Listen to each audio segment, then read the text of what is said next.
ವೀಕ್ಷಕರ, ಕೇಂದ್ರ ಬ್ಯಾಂಕ್ ಹುದ್ದೆಗಳ ನೇಮಕಾತಿ ನಡೀತಾ ಇದೆ. ಅದರಲ್ಲಿ ಹುದ್ದೆಗಳ ಹೆಸರು ನೋಡ್ಕೊಳ್ಳಿ. ಗ್ರಾಜ್ಯುಯೇಟ್ ಅಪ್ರೆಂಟಿಸ್ ಹುದ್ದೆಗಳು ನೇಮಕಾತಿ ನಡೀತಾ ಇದೆ. ಅದರಲ್ಲಿ ಒಟ್ಟು ಹುದ್ದೆಗಳು 3000 ಹುದ್ದೆಗಳು ನೇಮಕಾತಿ. ಒಳ್ಳೆಯ ಅವಕಾಶ ಅಂತಾನೆ ಹೇಳ್ಬೋದು. ಇದಕ್ಕೆ ಎಲ್ಲರೂ ಕೂಡ ಅರ್ಜಿಯನ್ನ ಸಲ್ಲಿಸಿ. ಇಲ್ಲಿ ನೋಡಿ, ಇದಕ್ಕೆ ಪದವಿಯನ್ನ ನೀವು ಪಾಸ್ ಆಗಿರಬೇಕಾಗತ್ತೆ. ಸೊ ಓಕೆ, ಇದರಲ್ಲಿ ವಯಸ್ಸಿನ ಮಿತಿ 20 ರಿಂದ 28 ವಯಸ್ಸಿನ ಒಳಗಿರುವಂತಹ ಅಭ್ಯರ್ಥಿಗಳು ಅರ್ಜಿಯನ್ನ ಸಲ್ಲಿಸಬಹುದು. ಅದೇ ರೀತಿಯಾಗಿ ಇಲ್ಲಿ ವೇತನ ಶ್ರೇಣಿ 65,000 ಕೂಡ ನಿಮಗೆ ವೇತನ ಇರುತ್ತೆ.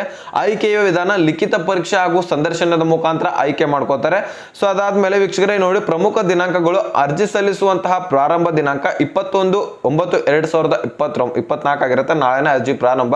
ಅದೇ ರೀತಿಯಾಗಿ ಕೊನೆಯ ದಿನಾಂಕ 4/10/2024 ಆಗಿರುತ್ತೆ. ಆದಷ್ಟು ಬೇಗ ಅರ್ಜಿ ಸಲ್ಲಿಸಿ, ಟೈಮ್ ಕಡಿಮೆ ಇದೆ. ಕೊನೆಯದಾಗಿ ಸರ್ವರ್ ಕೂಡ ಬಿಸಿ ಆಗಿರುತ್ತೆ. ಸೊ ಇದ್ರ ಬಗ್ಗೆ ನೀವು ಅಪ್ಲೈ ಲಿಂಕ್ ಹಾಗೂ PDF ಲಿಂಕ್ ಸಂಪೂರ್ಣವಾಗಿ ಬೇಕಂದ್ರೆ ಹೈಲೈಟ್ಸ್ ನಲ್ಲಿ ಅಥವಾ ಬಯೋದಲ್ಲಿ ಟೆಲಿಗ್ರಾಮ್ ಚಾನಲ್ ಲಿಂಕ್ ಇರುತ್ತೆ. ಸೊ ಅಲ್ಲಿಂದ ಜಾಯಿನ್ ಆದ್ರೆ ಈ ಒಂದು 2 ಲಿಂಕ್ಗಳು ಅಲ್ಲಿಂದ ಸಿಗುತ್ತೆ. ಅಲ್ಲಿಂದ ಅಪ್ಲೈ ಮಾಡಬಹುದು. ನಿಮ್ಮ ಸ್ನೇಹಿತರು